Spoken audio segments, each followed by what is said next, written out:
देखती आंखों और सुनते कानों की खिदमत में अस्सलाम वालेकुम। इमरान खान ने आज इंटरव्यू क्या दिया, उसका एक 35 सेकंड का एक क्लिप क्या वायरल हुआ, पूरी दुनिया में इस वक्त हलचल मच चुकी है।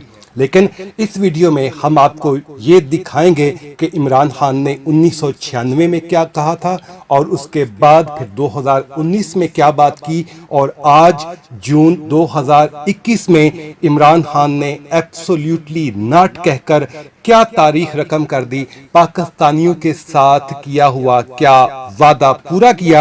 आइए दोस्तों देखते हैं इमरान खान के माजी के क्लिप। ना आज तक इमरान खान किसी के सामने झुके और ना वो फ्यूचर हमको किसी के सामने झुकने देगा।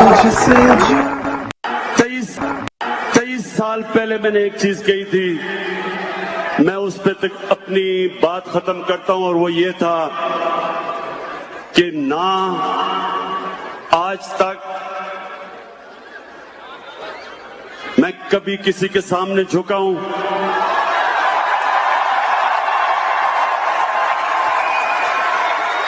सिवाय अल्लाह के, और इंशाअल्लाह कभी अपनी कौम को किसी के सामने नहीं झुकने दूंगा, इंशाअल्लाह।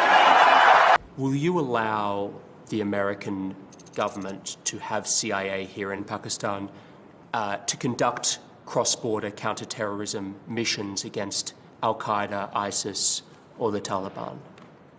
Absolutely not.